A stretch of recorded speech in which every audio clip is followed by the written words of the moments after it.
Good evening, everyone. I'm going to start the December 18th, 2023 meeting of the Fairfield RTM. Will the clerk take the roll? Ken Astorita, Peter Britton, Melissa Longo, Brooke Sparacino, Tara Cook-Littman, Amy O'Shea. Here. Chris Shea, Mike Hardigan, Jeff Steele, Melissa Strauss. Here. Cindy Waldron. Here. Laura Carson, Michelle McCabe, Marcy Spullier. Here. Liz Esma. Here.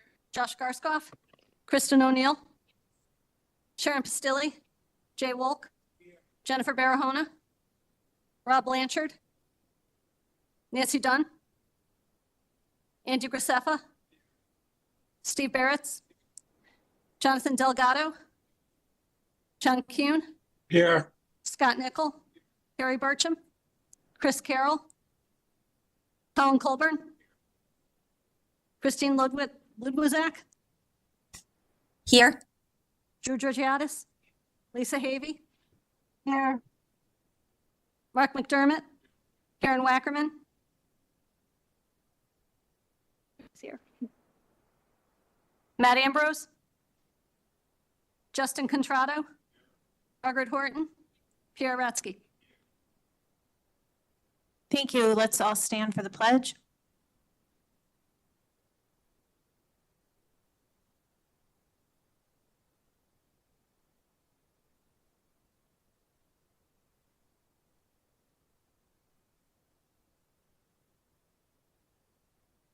Thank you.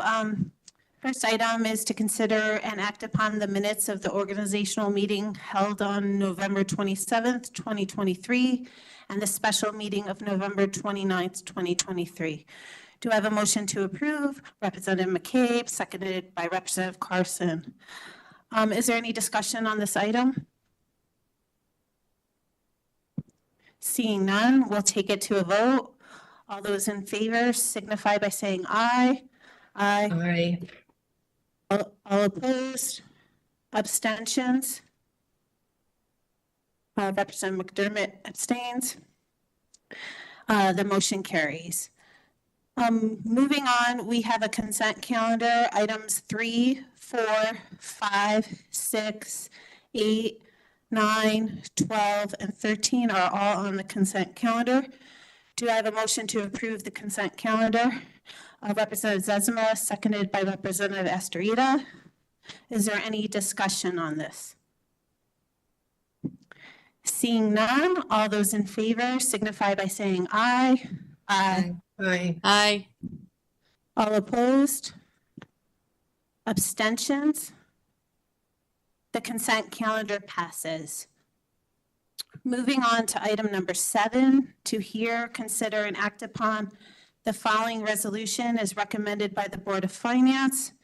Resolved that to achieve the purposes of the Federal Emergency Management Agency's FEMA Port Security Grant, PSG, to maintain or reestablish maritime security funds be and hereby are expended in the amount of $43,015 to offset the maintenance costs of the police department's marine vessels. 75%, which is $34,412 of said maintenance costs to be funded by the PSG grant, and 25%, $8,603 of said grant to be matched by the Fairfield Police Department over a 3-year budget period. As administered by the Federal Emergency Management Act, and further resolved that First Selectman William A. Gerber is authorized to make, execute, and approve on behalf of the town of Fairfield any and all contracts or amendments thereof to secure said grant. Do I have a motion to approve? Representative McDermott, seconded by Representative Nichols. Any discussion on this matter? Representative Blanchard.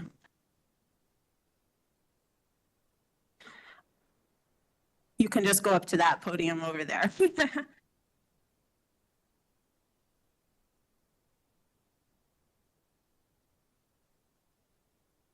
Thank you, Madam Moderator. Rob Blanchard, District 6. I make a motion to amend the total amount of the grant to $34,412, and the federal government's $75 portion to $25,809. Oh, great. So we're substituting $34,412 for the total award and the federal responsibility of $25,809. Do I have a second? Representative Barahona, any discussion on this matter? Representative Blanchard? Okay, thank you. Any other discussion on this matter? The matter is to amend the motion. That's what we're discussing at this time. Seeing none, let's all vote on the motion to amend this motion. All those in favor signify by saying aye. Aye. Opposed? Abstentions? The motion to amend carries. Now we'll move on to the motion.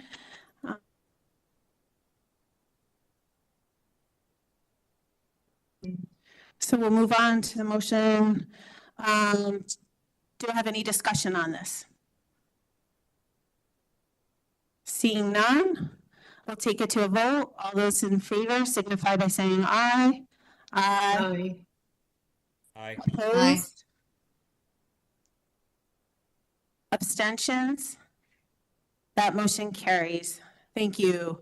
I think Police Chief, I'm not sure if Deputy Police Chief Weah and Calamars were online. I can't see, but they're free to go.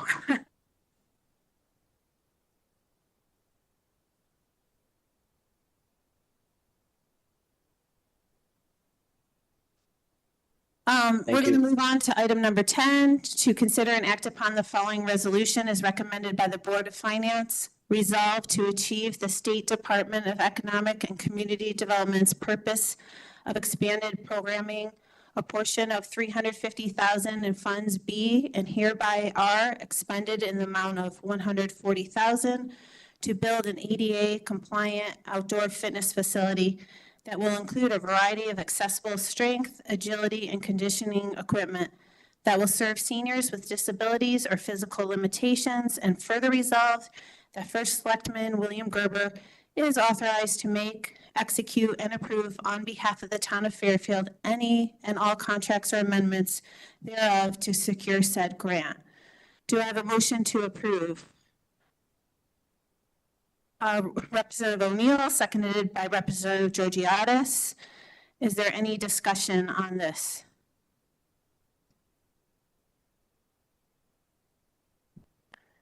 I don't think there's any online. Again, if there's any online, just put it into the chat. And seeing none, we'll take it to any public comment. Seeing no public comment on this item, we'll take it to a vote. All those in favor signify by saying aye. Aye. Aye. All opposed? Abstentions? The motion carries. Thank you. Moving on to agenda item number 11, to hear, consider, and act upon the following resolution as recommended by the Board of Finance. Resolved that as part of the Fairfield Health Department immunization activities and media campaigns to promote the importance of vaccinations, funds B and hereby are expended in the amount of $143,667 to support the supplemental staffing to increase vaccination activities for influenza, COVID-19, and routine vaccinations. 100% of said purchases to be funded by immunizations and vaccines for children, COVID-19 supplements, and media funding with a project period of September 1st, 2023 to June 30th, 2025, as administered by the State of Connecticut Department of Public Health, and further resolve that First Selectman William A. Gerber is authorized to make RTM to execute and approve on behalf of the town of Fairfield any and all contracts or amendments thereof to secure said grant. Do I have a motion to approve? Representative Horton, seconded by Representative Rock. Is there any discussion on this item? Representative Astorita.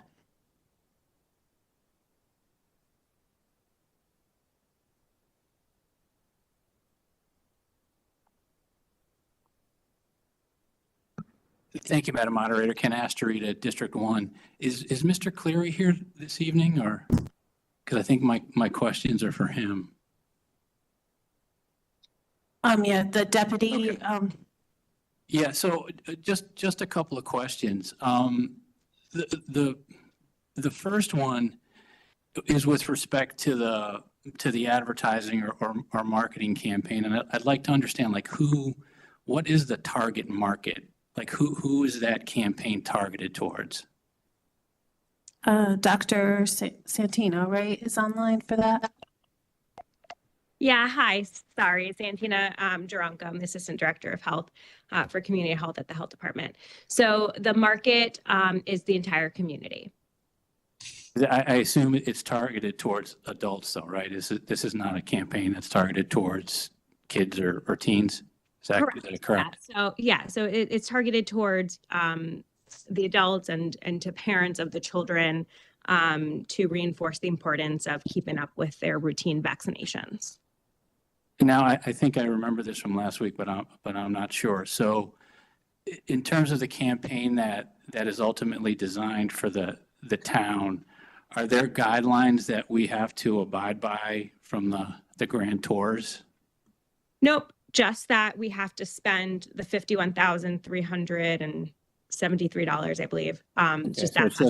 So it's just the expenditures of the funds. So my next question is, and again, this is not something that I want to relitigate, but at the end of the day, we're still spending taxpayer money, even though it's coming through the state. Mm-hmm. And I think the reason that we need a program like this, which I do support, is because vaccines have gotten somewhat of a bad name in the last few years here, and I think it's related to the issues with the COVID vaccine. So my question is, how do you separate that vaccine from the myriad of other vaccines like mumps, rubella, all that kind of stuff that probably most of us in this room have had and have been very successful reducing the spread of those illnesses over the many decades? And I saw Sands walked in, so I don't know. Yes, Mr. Clary walked in. I don't know if he heard that full question. So I can take that then.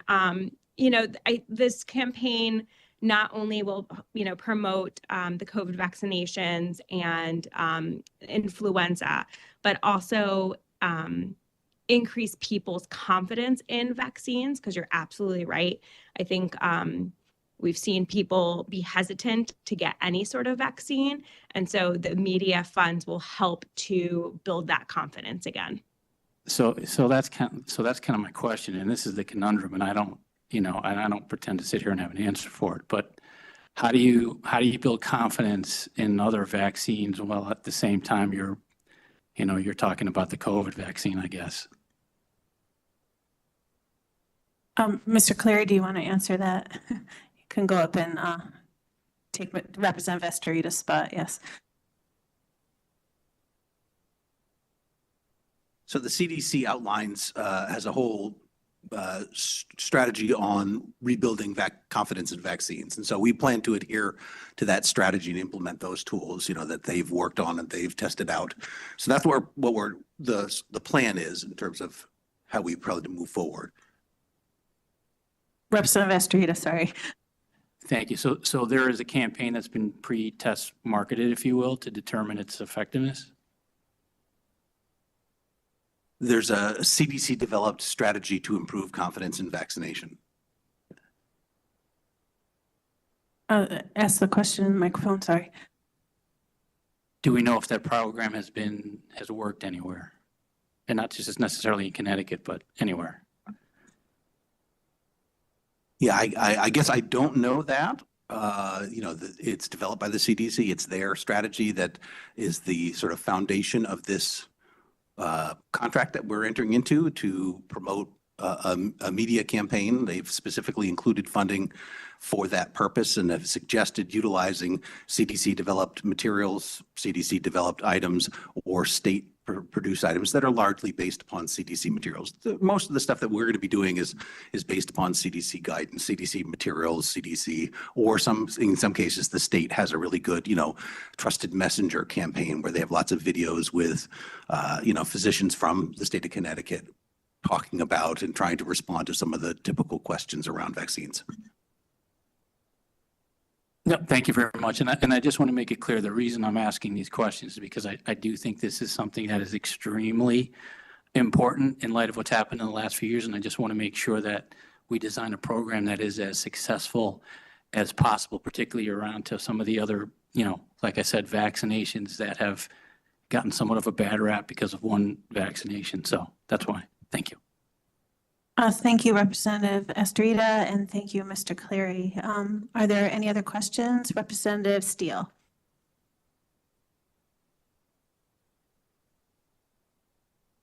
Hi, if we could get a podium. I know Representative Zezima asked the custodians for. All term. Jeff Steele, District 3. I did ask this at the committee meeting, and I'm not trying to beat a dead horse, but just a little more clarity. Representative Estrada raised probably some of the concerns I have, or really the only concern. I'm in support of this. Of course, we need to advertise for immunizations. It's just this one element around COVID. The other question I had was which I asked before, is the selection of I think the $35,000 going to a consultant. If there is say a group of 5 to 10 different companies that could do this, one could be in Fairfield, one could be in Hartford, how is that chosen? I know you alluded to it last time, and is it with I mean, it's tough because it's a grant, so is there an RFP? Probably not. How is one chosen, one firm over another? Like, what are the qualifications?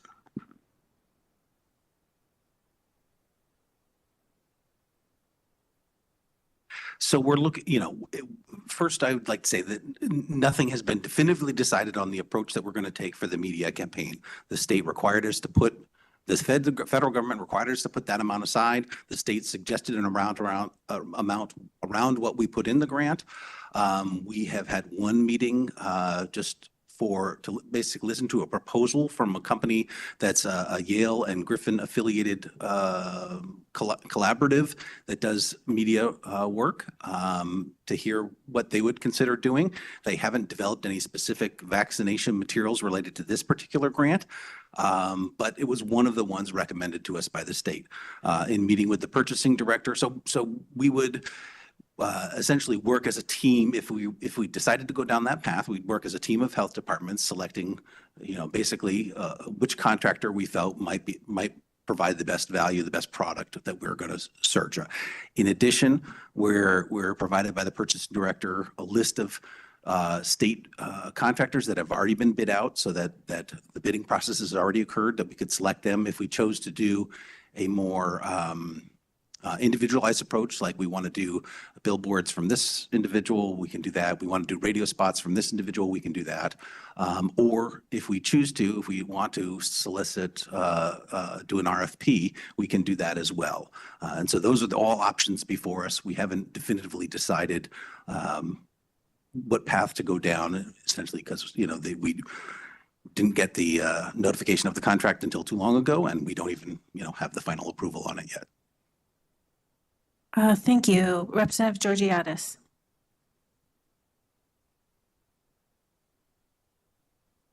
I'm assuming you might have a question for Mr. Cleary, or can he leave?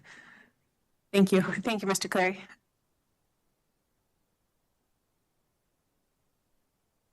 Drew Georgiadis, District 9. I'm just following up on Representative Estrada's comment. There's been vaccine hesitancy generally throughout the country for at least 20 years. I know with my kids, whether it was chickenpox, HPV, various vaccines, and COVID is just the latest one. So I very much support this money.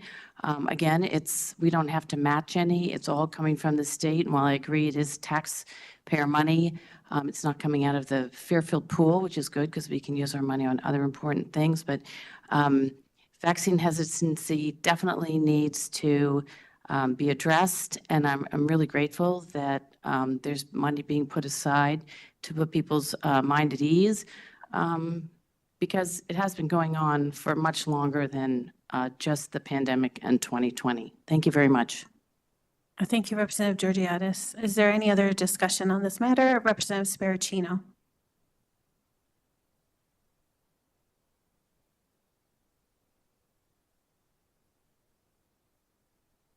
Brooke Sparacino, District 1.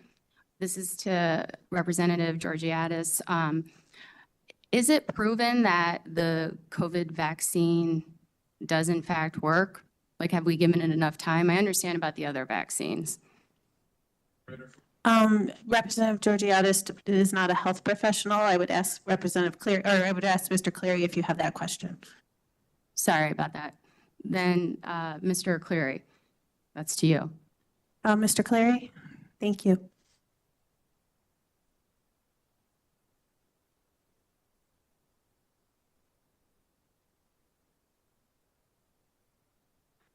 I was reading some research today from several PhD individuals stating that the COVID vaccine eliminated, I think it was 18.3 million hospitalizations and 3.2 million deaths is their estimates. This is a PhD COVID modeler scientist, University of Maryland. So my opinion that it does work. I believe it's what helped curb the pandemic. That and a lot of other strategies, a lot of things that people getting it as well. But the COVID vaccine, in my opinion, helped. And there is some research to suggest that it's very effective. Thank you. Thank you. No disrespect, but that you said it was in your opinion. I just asked if it had actually proven out.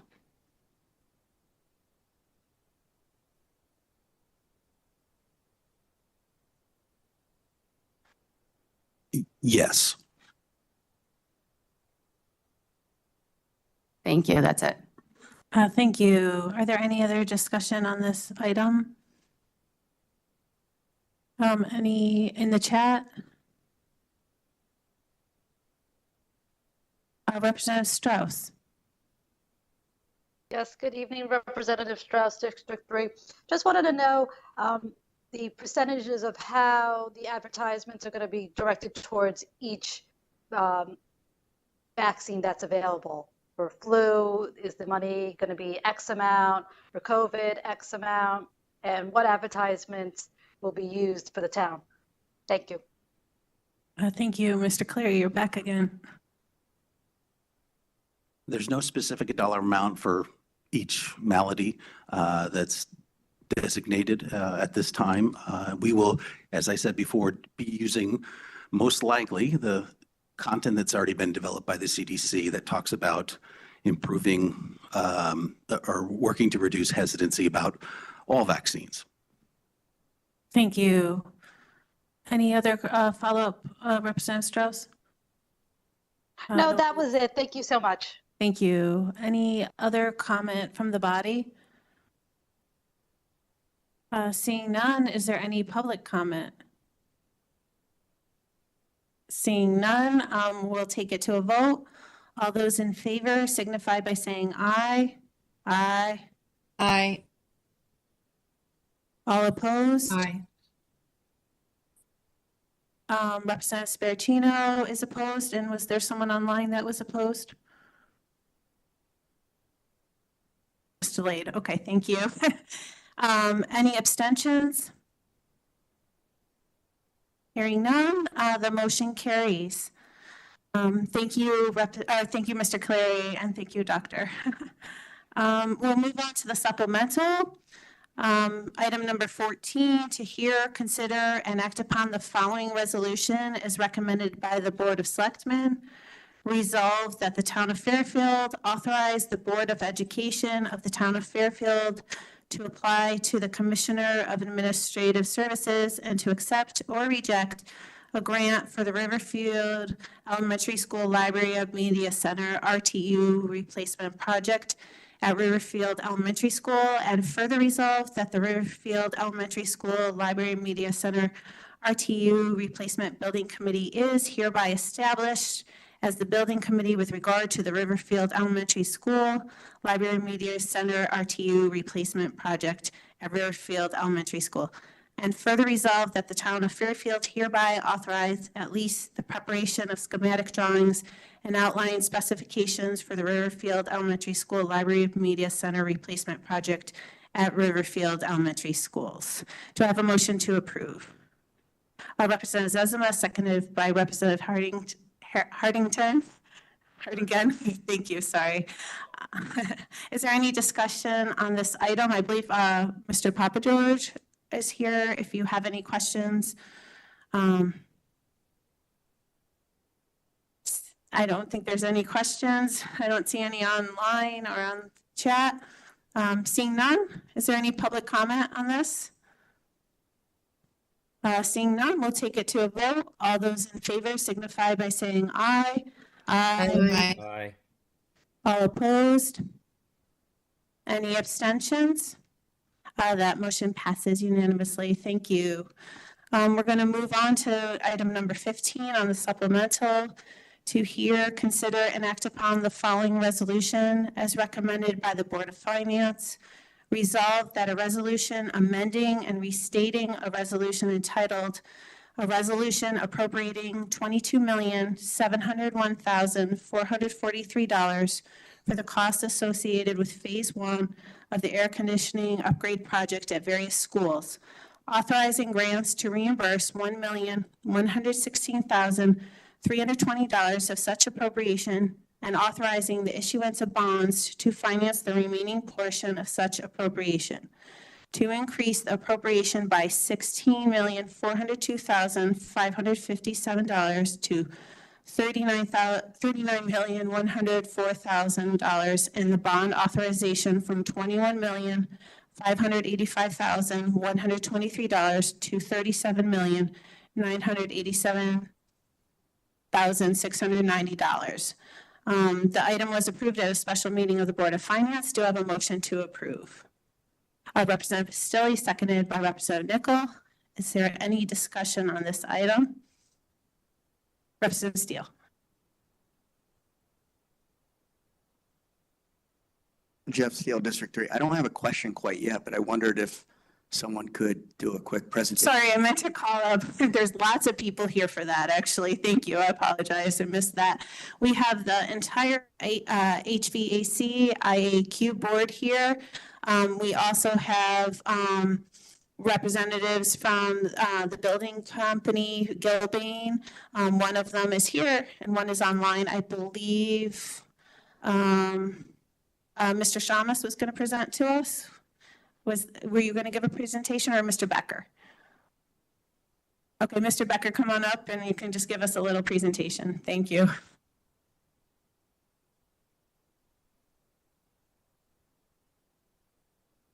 You just need to hold that microphone. Thank you. And yeah, I'll do a little bit of a run through here, and then we have a few others here. If you want to continue, if you feel that it's enough, then we'll leave it at that. Give us whatever you have. So, all right, so I am David Becker. I'm the chairman of the HVAC Indoor Air Quality Building Committee.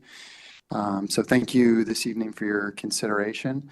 We've been working since the end of the spring into the early summer window, right after being formed and approved with our membership through the RTM.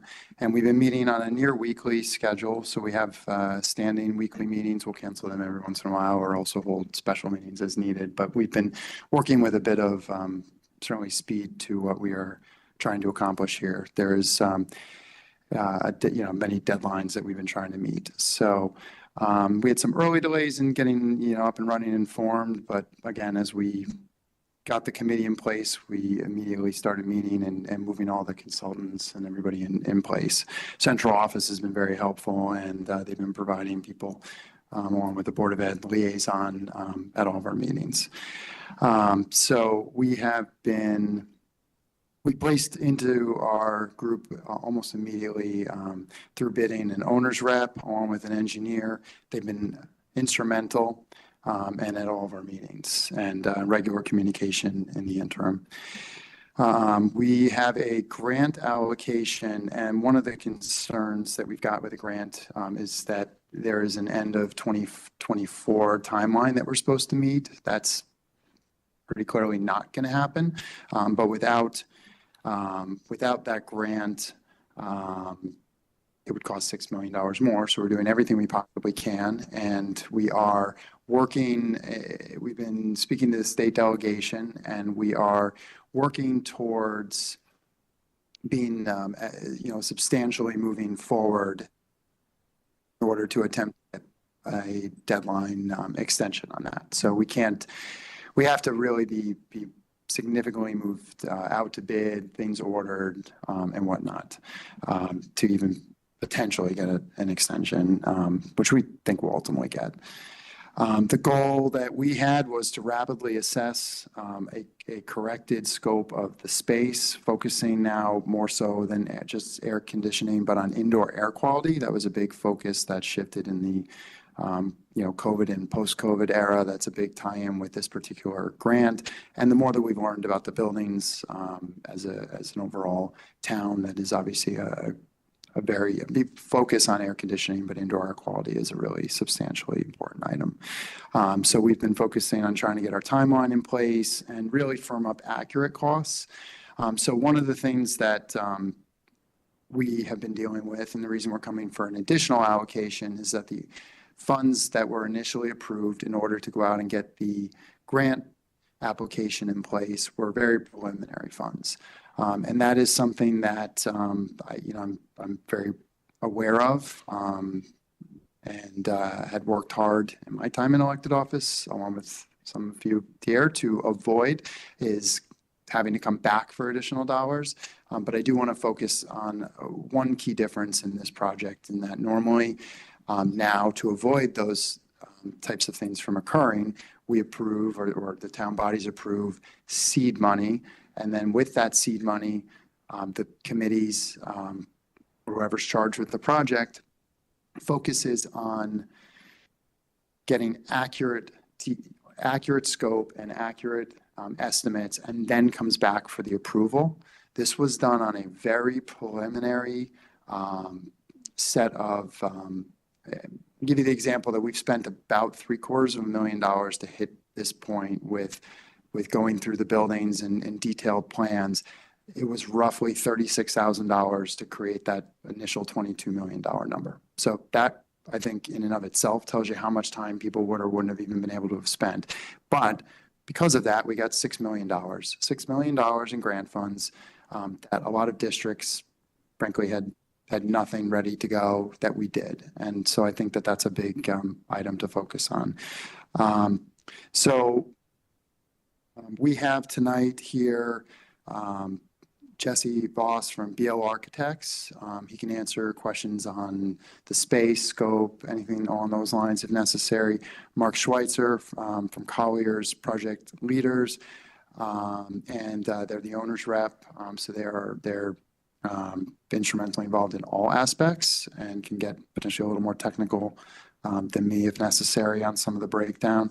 And then also Amar Shamas from Gilbane, which was mentioned, Gilbane Building Company.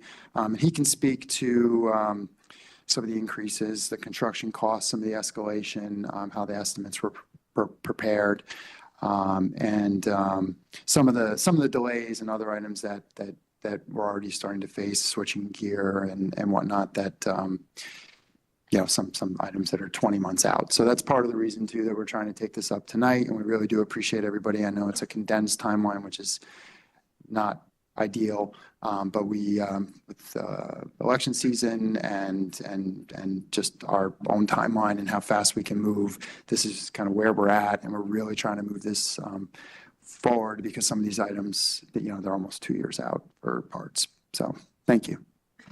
Thank you, Mr. Becker. Does anyone else from the group want to present, or do we want to wait to see if there's any questions? I think we'll just see if there's questions, and then everyone heard who there is. Representative Estrita? You can just stay close, but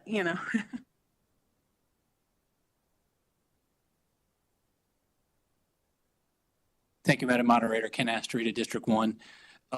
So I'm just trying to understand, because we're looking at a over 70% increase in the cost of the project. So did the scope of the project change at all, or you just, as you were going through your preliminary investigations, you just uncovered more things that need to be done.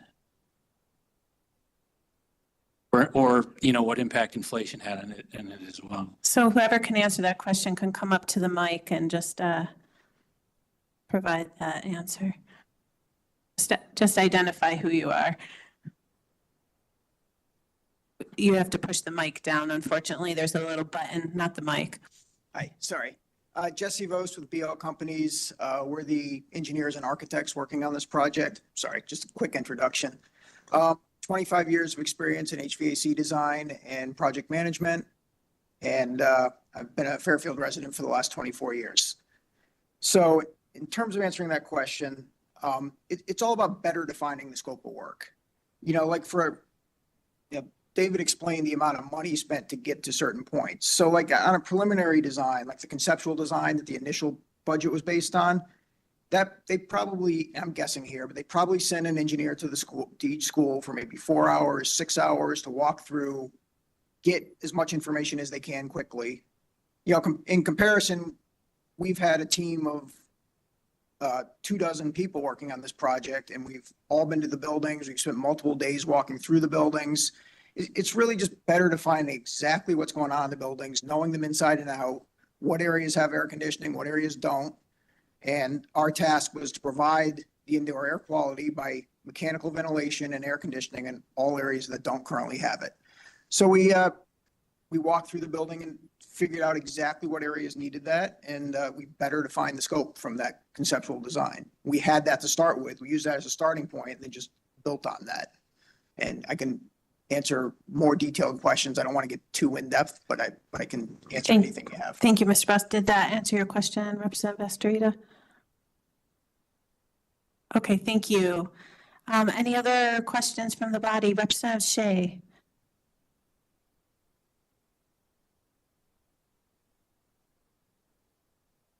Hi, Representative Shea, District 2. Thank you for your quick answer. You'd said that initially you send engineers out to the buildings and they spend 6 hours approximately, and now you spent hundreds of hours. And I'm just wondering why you would think that 6 hours would be adequate to prepare a budget for this scope of work. And it just seems as though you really did a disservice to the town by not properly estimating the scope of work to begin with. I wonder if you could speak to that. Mark Schweitzer with Colliers. BL Companies was not involved in the initial conceptual design report. They came out, they came on in February. The report from DTC was, the conceptual report was from. Can you just get a little closer to the mic? Sorry.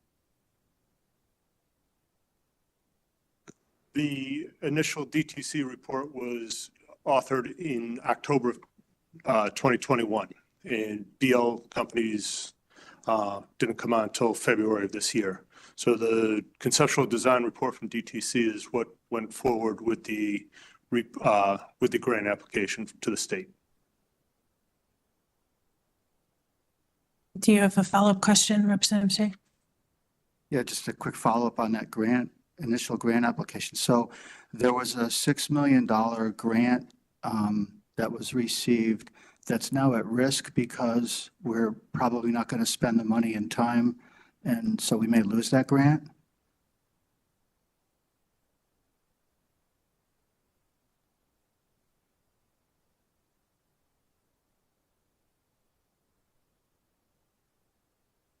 Good evening, Sal Morbido from the Board of Education.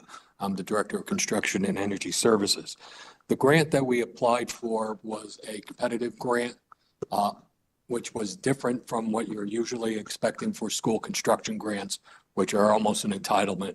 You just have to fill out the forms correctly and you're entitled to that grant. This was a competitive grant with all the other municipalities in the state. The reason that we went forward with a conceptual budget was funding needed to be in place in order to apply for a grant that at the time was only funded for one round. So we would compete or not compete and have no guarantee of being able to re-enter into another round of competitive grants. So that's why the funding was rushed on a conceptual budget. As far as the risk, once the timeline, once we're out to bid and we have all of our timelines established, we can petition the state for more time. And if we have substantial issues that preclude us from meeting the deadline, such as delivery of equipment delayed by manufacturing, such as an electrical switchgear that might be 15 months out, there's no way to complete the project because we can't get the components. They assured us that they would work with us and give us extensions. Thank you. Any other questions from the body? Is there anyone online? Representative Steele.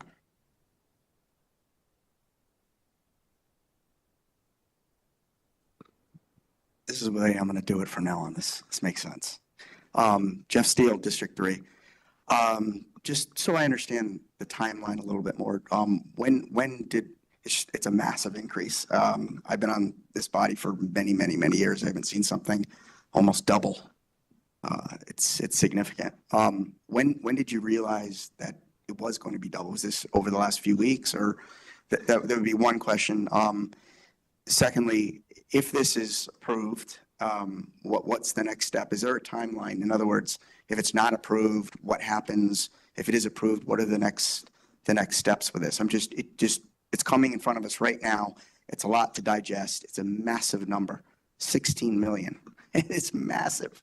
I'm trying to digest all of this and the implications of it.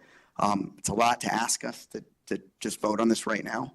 I know the Board of Selectmen approved today, so that's why it's in front of us. But what happens if this is delayed a month? So all those questions, if you don't mind.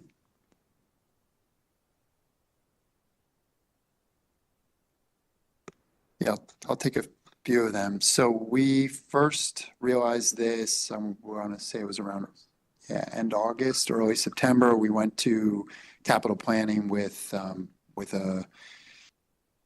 number, I think around 15.5 million as a draft that we were over. It's increased a little bit since then when we tightened everything up. And delayed by a month on our end slows down the bidding process, and it slows down therefore the ability to order. The biggest item that we're concerned about is the switching gear. The switching gear is roughly 20 months out. So if you're trying to put the switching gear in the summer of 2025, you're actually having tight timelines because it's not like we put it out to bid and we can immediately order it the next day. It's going to take several months. So we start backing up into the spring, and then you back up to 20 months out after that, and now you're actually into the following summer, which is when you want to be doing that work. So on our end, we're just bleeding days at this point, and we're trying to avoid that. Trying to think, what was the other? I guess just how much? Yeah. What is? Yeah, So that would it's be, if it's not approved, that would be the delay there. And I understand the significant dollar amount and percentage increase. If this was a normal process for a project, I think we'd still be where we are from a cost standpoint. The difference would have been that sometime last year, you would have approved seed money, and then sometime around now, we'd be coming back we probably worked on maybe a little bit slower of a timeline, but ultimately hitting around this time of year within a month or two, and we'd be coming to you with a $39 million project, but it would be the first pass. And then the difference would be, it would be without grant funds at that point, because HVAC at this point, outside of these specific grant buckets that you have to competitively go for, it's not part of the normal reimbursement. So it'd be a $39 million project on first pass. Thank you. You have a follow-up, Representative Steele? Are there any grants, and again, if you answer this, I'm sorry, are there any other grants that we would miss if, again, this were delayed for any reason? Is there something, this has to be approved in order to get the grant in 2 weeks or something like that?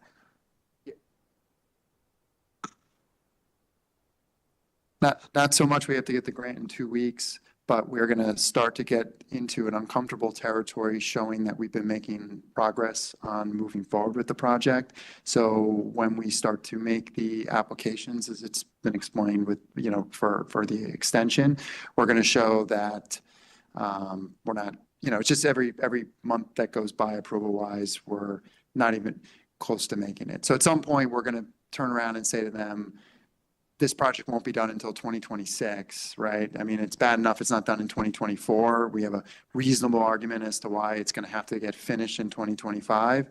But you go, you might get away with another month. But as it is, we actually really wanted to do this in November. But obviously, with the sort of the lame duck session and timeline with people change, we ended up in December. So we're actually 2 months behind if we go to January, not 1, if that makes sense there. We actually had wanted padding originally. Thank you. That's it for questions. I was just going to say that, thank you for answering all those. It's almost like approving a whole nother project. And I wonder if at the beginning, if this was known to be this much, it would have even advanced as far as it did. And all those who want to put air conditioning in schools would say, yeah, let's do it.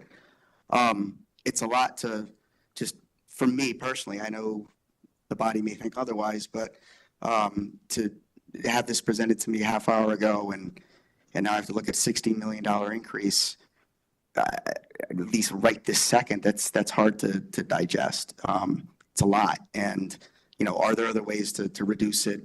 I don't know, maybe not, but it's a lot, I think, to just come before us and ask us to approve another 16 million, in my opinion. Thank you, Representative Steele. Representative Gressifa.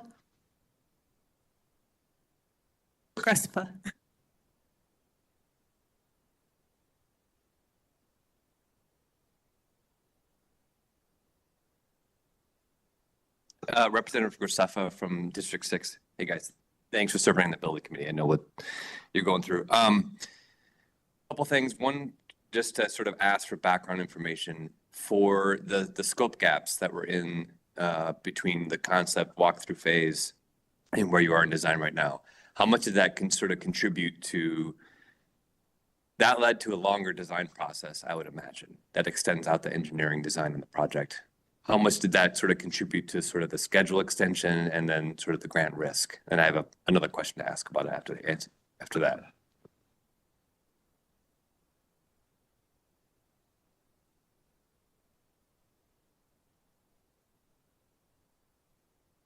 So just from my perspective on the design piece, if anything, we move faster because we've been doing weekly and we've been on a condensed timeline. We started in, I want to say the first meeting was May, right, for us. And, we hit the point of being able to do the estimating in August. And I think that's a really impressive timeline for the amount of space and how we did it. We've been meeting weekly to try to address that and get to here as soon as we possibly could. So it wasn't longer. It's more that extra work has uncovered more space that needs to be done. All right. So some of the buildings are, and you go to Fairfield Woods, that's the driver. If you look at the summary sheet, Fairfield Woods is certainly the driver.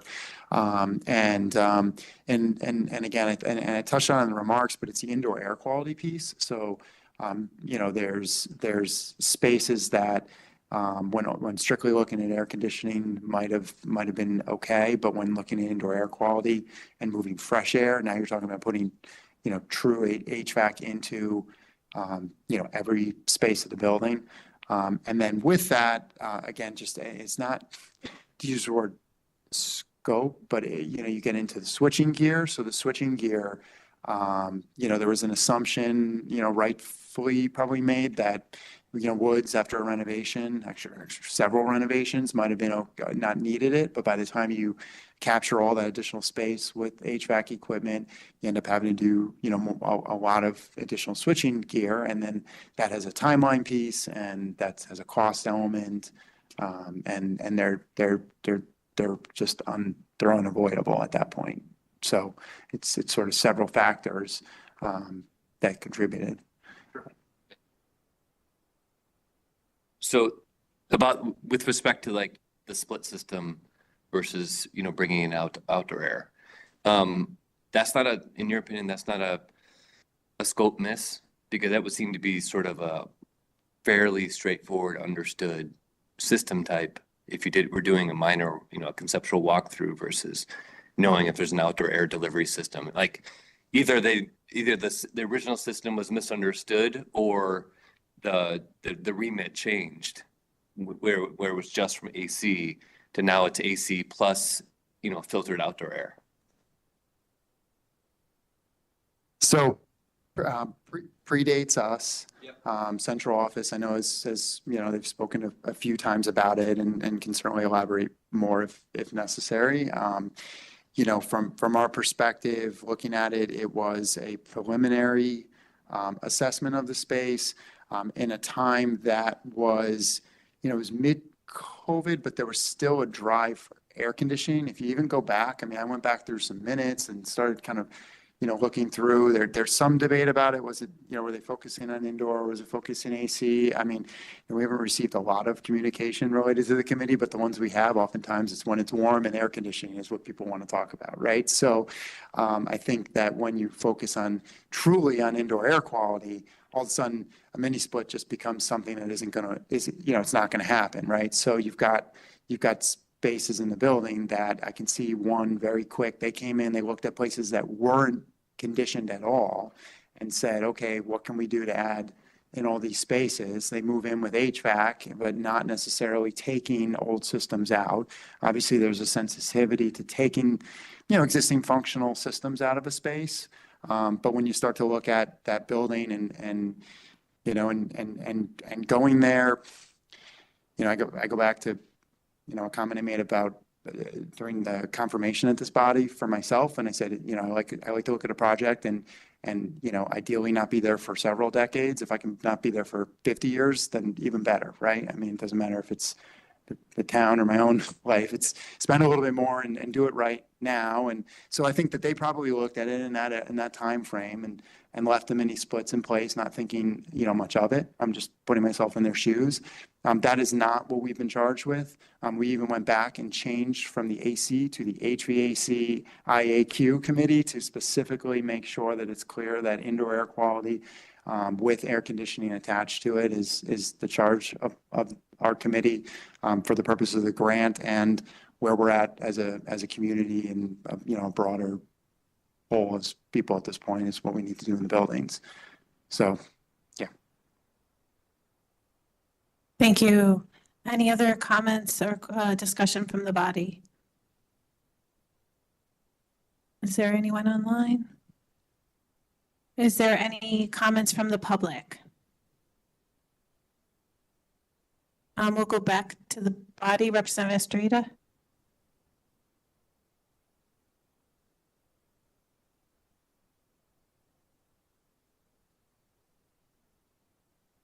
Thank you, Madam Moderator. Ken Estrada, District 1. I'd actually like to make a motion to postpone this for 1 month. The numbers involved are really large. And I can only speak for myself, but when you're talking about numbers this large and it's being presented and has to be voted on the same night, it kind of makes me a little uncomfortable. And I also imagine we have quite a few new members of the body who are having something like this. And, in terms of trying to initially feel their way, maybe reluctant to ask questions for whatever reason is perfectly natural. So I just think since at the end of the day, we're not going to be able to finish this project by the end of 2024 and are going to have to request extensions, I think postponing for a month makes sense and it gives everybody an opportunity to kind of think about it and learn a little bit more, hear about what's going on. Do we have a second? Representative Steele, any discussion on the motion to postpone? Representative Georgiadis. You guys could probably sit down for a minute or two.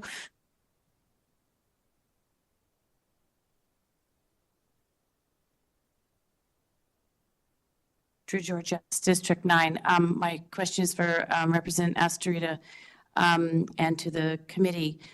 If we do postpone for 30 days, will we have more information to make our decision on? Will any additional information be available to us?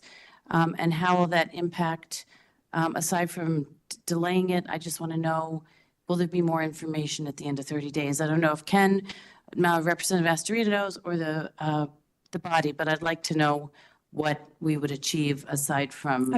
I believe actually, yeah, go ahead. Thank you. I guess, both of you. I think we'd all appreciate all the info.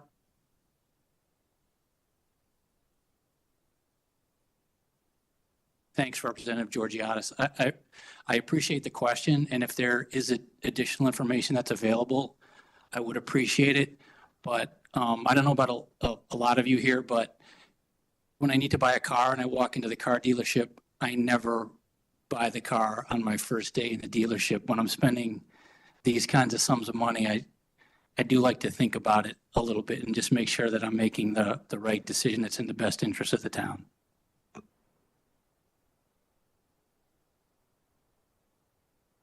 Good evening. My name is Amar Shamaz, project executive with Gilbane Building Company. We're the construction manager. So as it relates to the timeline, obviously we're looking to go out to bid. As David indicated earlier, we were delayed slightly. We're trying to take advantage of the summer of 24 because that's a critical piece.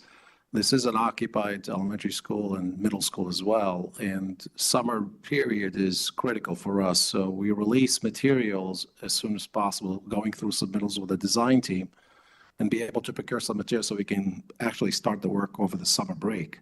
Now, obviously, there's a significant amount of work to do here above the ceilings. We have to remove ductwork, install new ductwork. So it becomes ever so critical that the further it gets delayed, the further that window of the summer of 24 is going to become slightly unattainable, because going out to bid, you're talking mid-January. By the time we receive bids, we have to come back and approve the GMP in front of you folks, which is going to be sometime probably in early April. That really gives us only about less than 2 months to go through submittals, product data, approvals, release material to be able to hit the ground running over this summer of 24. So the further we actually push this back, the more challenging that first summer is going to become. And it's going to be very difficult for us because as is, we're working second shift while the school is occupied in order to access the ceilings and replace certain elements of the project. But we have structural steel that we have to implement. There's a lot of components to these projects. And mind you, that all 3 schools are running simultaneously too. So the manpower, we're going to be actually competing for manpower as well to get going. So the sooner we get going, the better off we all are. I'm just trying to highlight some of the criticality associated with this project. Thank you, Representative Georgiadis. Follow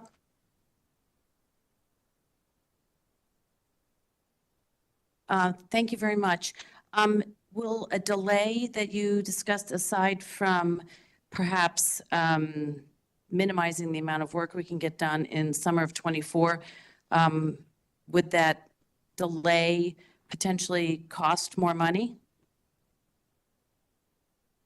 It absolutely could, because when you give the bidders or the trade contractors the ability to do work, the more time you give them, the actual pricing will be neither competing for manpower, you're also competing for more aggressive schedules. So they can actually reflect that cost within their bid. So yes, that becomes critical because the project becomes more challenging for them to meet because we have to put them on deadlines, and they're actually going to assume all the risk. So by them assuming the risk, that's going to reflect in their price. Thank you, Representative Barrett.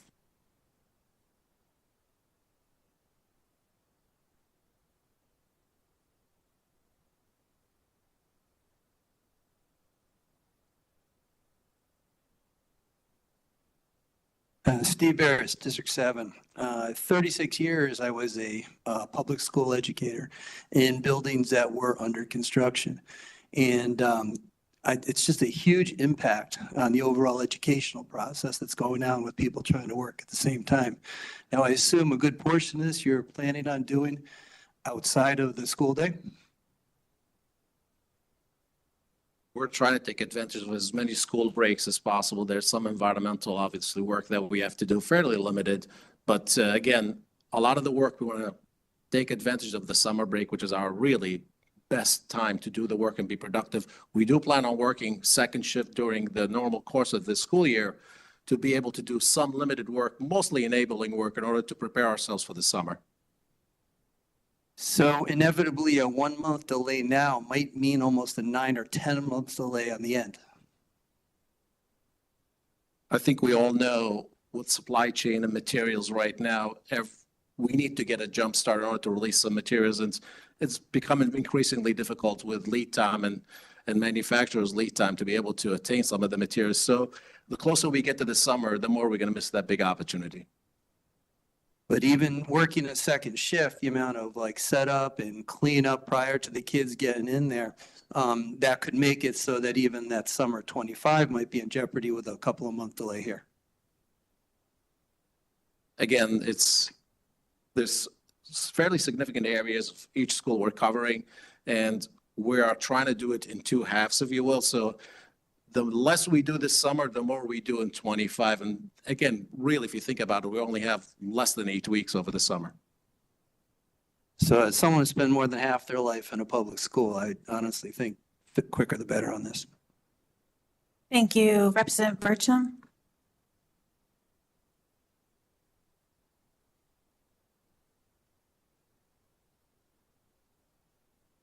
I'm not sure what her question is, so it's up to you.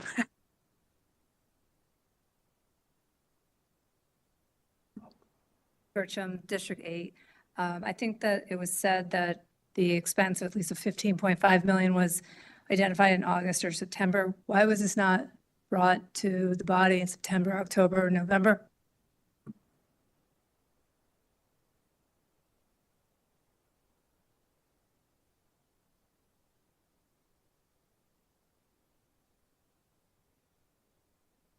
The timeline on that was the draft that we prepared was end August, tightened up in early September. It was then sent to capital planning. So it was, we presented in front of the Board of Education with an update. They don't actually vote on it at this stage. It's a town project. And then we went to capital planning right after that. So it was out in the public and at where the three bodies do meet to speak. We made sure to get them at least at a higher level, a draft, to begin the capital planning process of folding that into the overall plan for the town. And then we got right back to work to tighten the numbers up. And we had wanted to do a November timeline, but we were informed that the Board of Selectmen at that point wasn't going to take it up until whoever was seated next, and that moved us to December. So there wasn't really an opportunity at that point with actual numbers to come to these bodies before that for approval.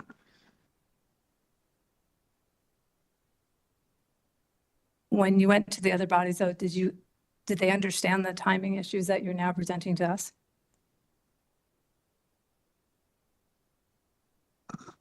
I'd say at a higher level, yeah. We certainly spoke about switching. We did discuss, Jesse spoke on some of the broader issues, and we talked about the timeline overall that we were going to do it and the grant. Yeah, I'm not going to say it in the same level of detail, obviously, as all of the boards, but there was discussion about that. So my final question, preceded by an opinion, is that I share the frustrations that were voiced by others. I think that jamming us on the body right now is candidly suboptimal. That said, I think I know the answer to this, but hypothetically, if we said no, period, what's the downfall for the town? What have we lost? $6 million, and then go back to the drawing board on what you want to do with HVAC. But with seed money already approved through these boards for phases 2 through 5, I would assume that the sentiment is that the town bodies want to do HVAC, so you're just throwing $6 million down. Are we contractually obligated to the contractors already? It's my understanding for the work completed, but not necessarily, we haven't bidded it out for the actual project, so we're to date, but yeah, it's also 750,000 or so, probably a little bit more than that. Thank you. Representative Kuhn is online. Thank you. Representative Kuhn, District 7. The $6 million grant, is that contingent upon these three projects and only these three projects?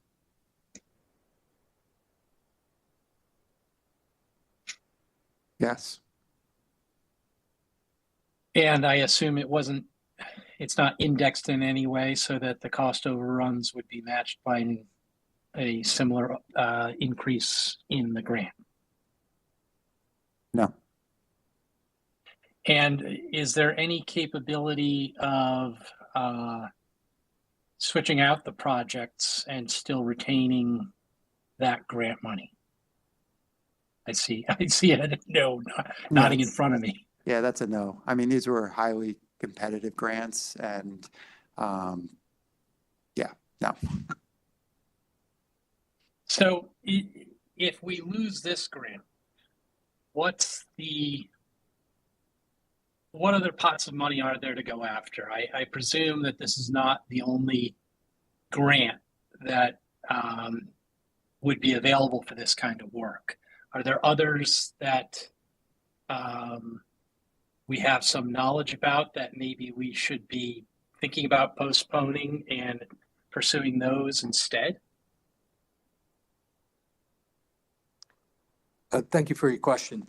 When we first developed the initial idea for this project, when the conceptual studies were done, we did follow the normal path of seeking a state school construction grant, as I said, which is an entitlement as opposed to this one, which is competitive, this grant, which is competitive. They said that we don't fit into the requirements of a school grant, school construction grant, and sent us on our way. With the mention that there was a program that was coming out, which turned out to be the competitive grant. We just happened to be very successful in our applications on that competitive grant. There is a second round of the competitive grant this year, but there's no guarantee that there's going to be another one next year. It's just, it's the way it is. It's not written into law that it's a permanently funded, entitled program. It's at the will of the legislature and the governor and whoever else makes those requirements that put that grant program out. Thank you. Okay. Thank you. Representative Walk.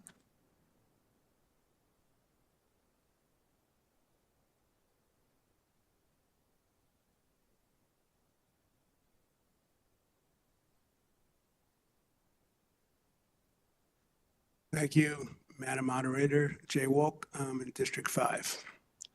So I've been on the RTM a long time too, Representative Steele. And since being on this body, I've been an advocate to start the project at having air conditioning in our schools. I'm not just saying it from opinion. I've heard it from teachers. I've heard it from nurses. I've heard it from students, not to make belay this any longer. So we're finally at a point, I think we're all missing the point. Yes, we all want to be physically responsible for where the money is being spent. We all do. But my God, I mean, if you're making this big deal over a few schools now, and the money is a lot of money, don't get me wrong, it is. But if there are other schools that may need even more work than this, so are we going to stop that project too to find out more information why one of the schools wasn't, when it was built, had HVAC put into that school when it was built, because that body at the time didn't want to spend the money to put HVAC in that school. So how much more money is that going to cost us? We need to have air conditioning in our schools. It's been a long time. I wish the town and the Board of Ed in all these years did maybe one school a year or 2 schools a year. So we're not in this position where we have all the schools, most of the schools right now that don't have it. Some of them have half air conditioning, some of them don't. You know, it's funny. I remember, I think Representative Steele, you were at the meeting when we were discussing Riverfield to have air conditioning put into that school. I remember the Board of Ed came in front of us in front of a committee, and one of the representatives said, "Can we just do the vents? You know, to delay putting in air conditioning, and we'll come back and do air conditioning at another time."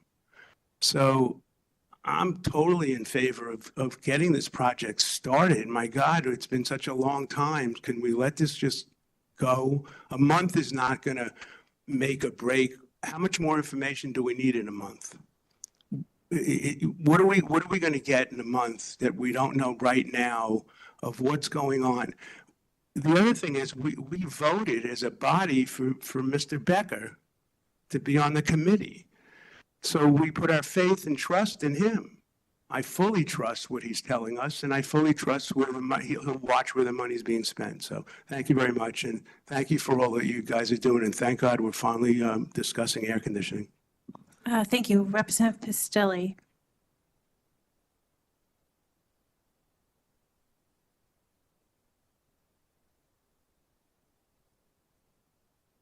Sharon Pistilli, District 5.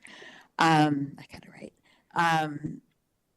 I'm definitely not a fan of the price tag. However, failing to go ahead in a timely manner is going to cost us the $6 million. Also, there's a real world application of this. For me specifically, my daughter has asthma and went to Fairfield Woods Middle School and had a huge uptick in her use of an inhaler in 1 year where there was very poor air quality in her homeroom, and this was before COVID. So it's impacting lives in a real way. And I have also been an advocate of air conditioning in schools, so I will be voting against the delay. Thanks. Thank you, Representative Pistilli. Is there any other comment on the motion to delay? Representative Colburn.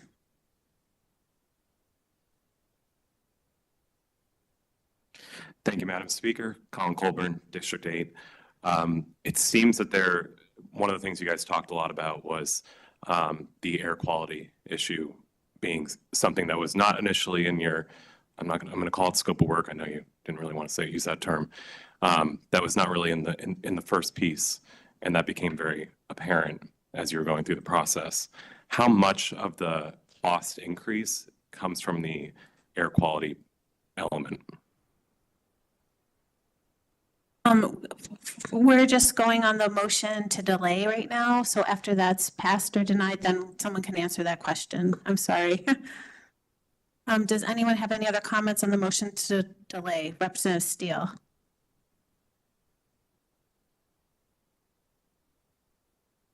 Jeff Steele, District 3. As I seconded the motion, it seemed like the grant was not going to be delayed if we postpone, and then I was told it was going to be impacted. So I still not sure if the $6 million grant, but there were some concerns raised by the body on just ways we might be able to lower it. But I think in the end, using the car purchase metaphor, and Representative Bertram had some very good questions. Normally this would come to us at a committee meeting. We'd ask all the questions as we're doing now. We'd have some time to think about it, maybe ask follow-up questions, but it's a time where we have to vote now. And yeah, I'd like to dig a little deeper into this. Now, I'm not against HVAC in a school. I'm not against the project. I wanted, again, voting on something that's this much of an increase, $60 million, is something I'm just not ready to do. But I'm not against the project. So I don't think delaying it a month. The supply chain issues have improved. Interest rates may go down. There are things that could work in our favor, but we're talking a month, not talking about saying no.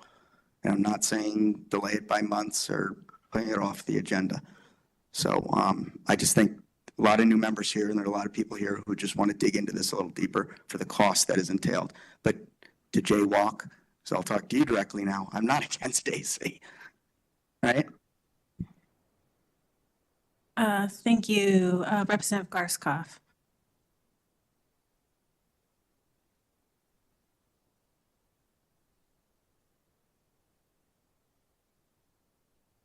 Thank you, Madam Moderator. Josh Garskoff, District 5.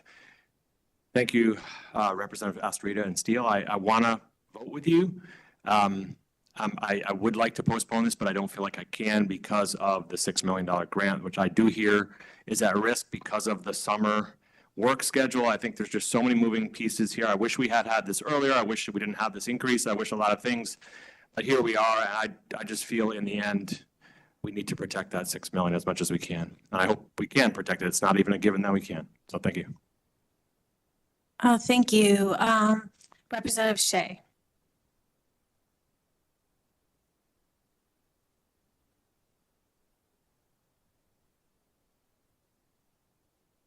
Thank you, Madam Moderator. Chris Shea, District 2. So I heard earlier that the $6 million grant was in peril regardless of whether or not we voted in favor of this tonight or not. So I think that's kind of a red herring that's being thrown out there to kind of force our hand. The presentation included a discussion about how that $6 million grant was probably not going to be able to be maintained because the project needed to be completed before the end of calendar year 24, and they're talking about doing work in the summer of 25. Thank you. Selectman Vitale.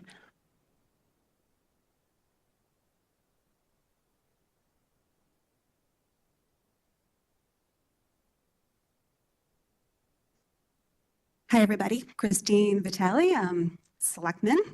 But prior to that, I served on the Board of Education, and I was actually chair of the board when this project first came before the town bodies. I understand, believe me, the concern about the price increase. Just to put it for some context, we did move forward with the conceptual designs at that time. That is not the way Fairfield Public Schools usually approaches our capital planning projects. As you know, we usually go for seed money to get a better cost estimate. But you know, going back to just to set the stage, you know, we were in the middle of the pandemic. We were concerned about air quality. We were concerned about air conditioning. We had, you know, just this year, we had kids out of school at the beginning of the year because it was so hot. So it's, you know, loss of instructional time for our students. We also knew that the state was putting forth this air quality grants. They were highly competitive. At that time, I will share, we were in a very good spot for these, to get these grants, because we had been forward thinking and had DTC come in and do these conceptual designs of our buildings before COVID, just because our community has been committed to bringing air conditioning and improving the air quality of our schools. I will share that many board chairs really wanted to apply for that grant money, and they just weren't ready. We were, and I think because we were ready and we got the other town bodies to approve this funding, we were able to secure those very competitive grants. Many districts in urban areas, in alliance districts, school buildings that are in really disrepair, really could have used those grants and just weren't ready to move forward. There is another round of those grants coming forward now. I am not at all optimistic that Fairfield would qualify in the same way we did during round one. I urge you not to postpone right now. I've been in a number of school construction projects, Sherman Building Committee. We waited, we had a delay, and the projects just took a lot longer. The cost increased, and more importantly, it was just more time that our kids were in buildings that were not air conditioned and the air quality wasn't optimal. I don't think that the price is really going to change in the next month. Really, you're really at the point right now that you've got the schematic designs, you've got hard costs. The longer you wait, you're just likely to, Mr. Giotto's point, the pricing is likely to increase. We've been facing supply chain issues with HVAC equipment because everybody across the country is trying to improve their schools. So delay, I hear you. You know, I had this similar frustration with this project, but I think it's also, we've been burnt before by, you know, delaying, costing more money, inflation catching up on this. And I think we were surprised in some respect that maybe some decisions made during the last renovation put us in the position we're in right now. Also, the split units that are coming out of these buildings, they are really nearing their end of life. So if we decide to do nothing and leave them there, I would just caution this board that you might be having another air conditioning project coming before you in the next 5 to 10 years when these units start to fail. So view it as a cost avoidance in the future by approving what you're approving now. So I thank you for your consideration and appreciate the time. Thank you. And thank you to all that presented to all the town bodies. Appreciate your work on this. Thank you, Selectman Vitale. Is there any other questions from the body? No one online? Any members of the public? I don't think I see anyone in the audience. Anyone online? Okay, so we're gonna take a vote on the motion to postpone. All those in favor, say aye. Aye. Do we want to do a roll call, Betsy? We gotta do a roll call, hold on. What was that? Our clerk's going to do a roll call vote. She'll call out each name. When your name is called, either say, say what your vote is. Thank you. Ken Estorita. Brooks Barricino. Tara Cook Littman. Amy O'Shea. No. Dave Rock. Chris Shea. Mike Hardigan. Jeff Steele. Melissa Strauss. No. Cindy Waldron. Laura Carson. Michelle McCabe. Marcy Spalier. No. Liz Esma. Josh Garskoff. Kristen O'Neill. Sharon Pastilli. Jay Walk. Jennifer Barahona. Rob Blanchard. Nancy Donnie. Andy Graceffa. Steve Barretts. Jonathan Delgado. John Kuhn. No. Scott Nickel. Carrie Burcham. Chris Carroll. Colin Colburn. Christine Ludwizak. Aye. Yes. Drew Georgiadis. Lisa Havey. No. Mark McDermott. Karen Wackerman. No. Matt Ambrose. No. Justin Contrato. Margaret Horton. Pierre Ratsky.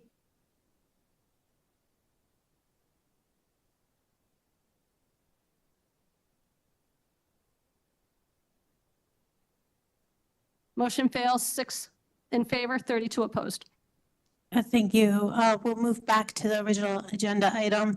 I'll call on Representative Colburn for his question.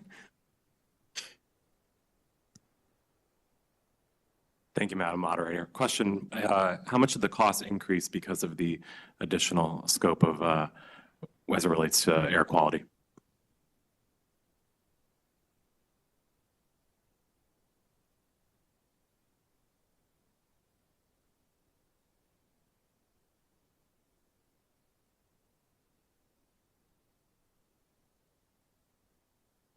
I'm not sure either of us can answer this completely, so I'm just going to say the pieces I know. We responded to the RFP back in January of this year, and at that point, the scope of work was to provide mechanical, fresh air, and air conditioning to all areas of the buildings that didn't have it. So when we started on this project, the scope didn't change. David had talked about the emphasis on the building committee and talking about that more. And as a professional engineer, to me, the mechanical fresh air is the important part.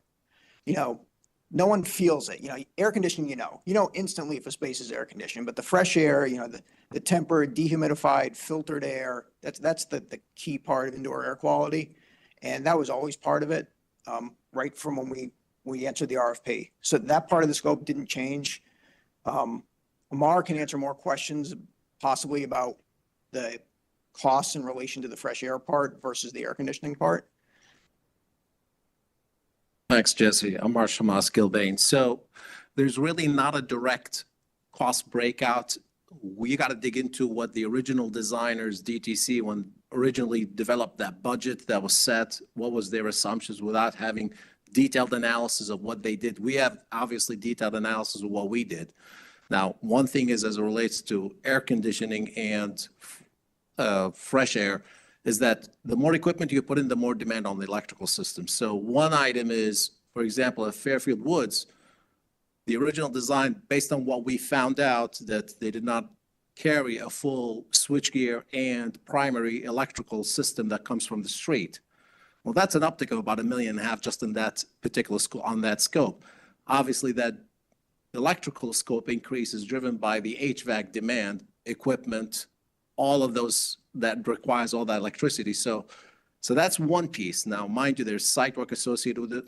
There is cost incrimination that goes across the entire school itself. So when you're looking at it in terms of more ductwork you put in, the more cost increases there is. And there's equipment. So, and really there's an increase across the school based on the square footage of the area that you're actually introducing. So it drives the cost of controls, it drives the cost of ductwork. The units themselves get upsized. So to put them apples, to answer your question, without having detailed analysis of what they did versus what we did for an estimate, to be able to give you that line by line comparison. But our costs, when we developed them, we actually did 2 estimates in a period of about less than 3 months based on the design that BL company is. And every estimate had about 45-page of breakdown. So we're reasonably confident. We're confident in our numbers, not having the full details on the estimator that did it back then. I wish I can give you a bulletproof answer. I can't. Any other questions on this agenda item? Seeing none, any public comment? Seeing none, we'll take this item to a vote. All those in favor signify by saying aye. Aye. Aye. Opposed? Abstentions? That motion carries.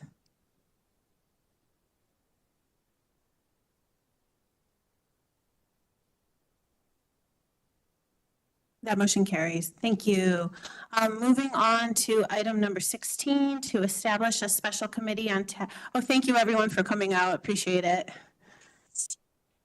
Item number 16, to establish a special committee on tax relief for elderly and disabled homeowners. Do I have a motion to approve?